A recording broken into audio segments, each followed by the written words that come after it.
I have a little bit of One Piece today, but we are primarily focusing on, because Matt went to Comic-Con and Paramount now has the new Avatar Aang movie out.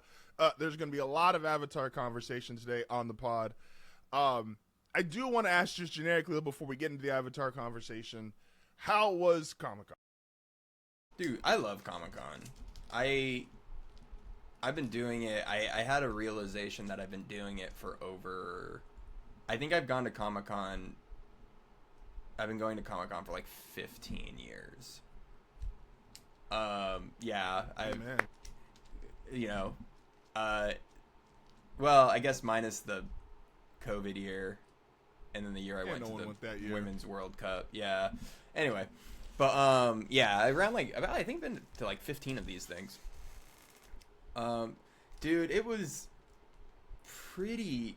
So like, you know, Hall H lore, right? If you've never been to Comic-Con, but if someone was like Hall H, does that mean anything to you? I'm gonna lose my nerd card. I'll get it back later today, but I don't. Sure. I've only ever been to the convention center for a Yu-Gi-Oh tournament, which maybe gets my nerd card back. That different nerd card. Just as smelly, actually. But yeah, smellier. So Hall H for Comic-Con is famously where they show their biggest things.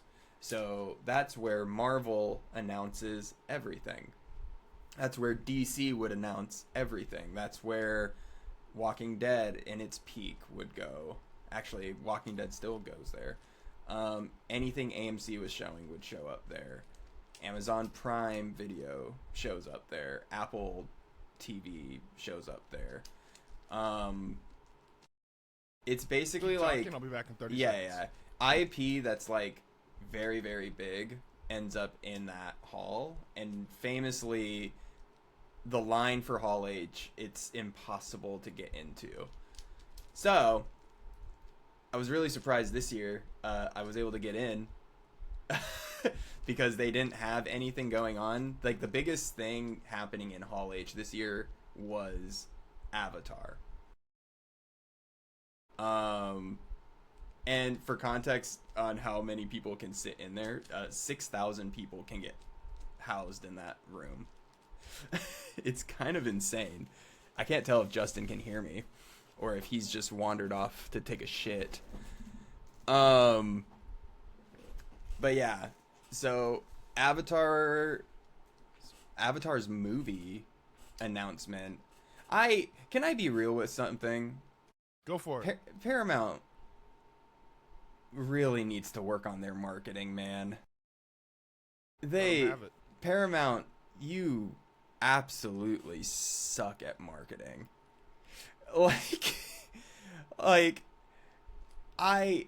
It's actually kind of hilarious how awful you are at marketing.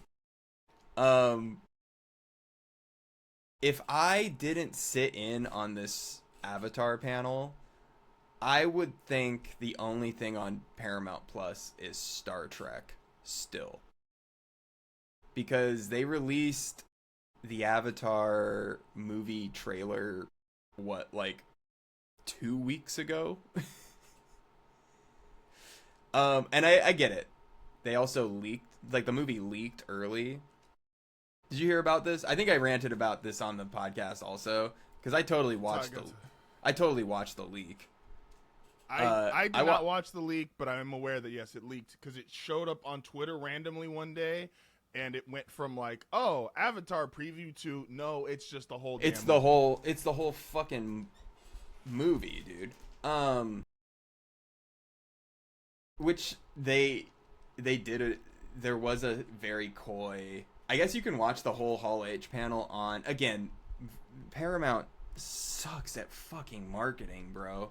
The entire Hall H panel is just online, which normally I wouldn't mind, but the whole panel is about a leaked movie.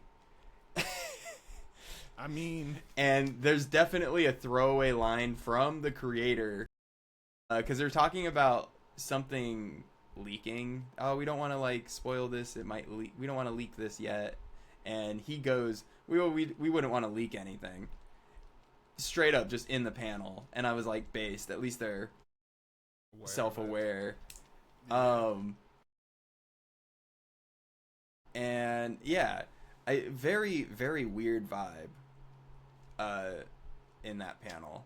But Justin, what do you like? I want you to know, even though I've seen the movie, sitting in there and getting to watch the trailer on like big ass fucking sound, it needs to be in a theater, bro. And that's why I'm announcing I'm renting a movie theater and we're gonna watch it with 50 of our closest friends. Subscribe to the Patreon if you want to be a member of that 50 exclusive. Anyway, That would be the stinkiest movie theater of all time if we just pulled 50. pull 50 of our friends, dude. It's so not easy. 50 of our friends. If we start getting like Patreon people to start pulling up and be like, "Yo, man, I put in my $10. I want the movie ticket." That's fine, man. You get. I'll be there with the deodorant, a little spray for me, a little spray for you. In you go. No, what did you think of this? Because you finally watched it, right? I did. Wife and I watched it on Saturday. And so because I have a goal that I am actively trying to, as Tony would put it, to quote unquote how Tony put it, be a real fucking human and watch a movie. So, dude, so based. You need to grow the fuck up and watch a movie. I've watched 3 movies this week with a plan to watch The Odyssey sometime here in the near future. 2 of the movies, to be fair, Tony told me don't count because they're Tyler Perry movies. So they don't count. Those don't count. Those aren't real movies, bro. Well, it was that's an hour like and a half. That's like saying, oh, I've only seen 3 movies this week, and it was Scary Movie 5. Scary Movie 5 being one of them. One of them was Avatar, and so I got really nervous when I started this movie because they try to do, I'm going to say they try to do, but they hit you immediately with like Cabbage Guy. They recapped the whole show, and I was I watched it with nervous Chris. About that. I watched it with Chris, and I was like, well, now you don't have to watch it. There you go. That's basically what you missed. Jump on Korra now.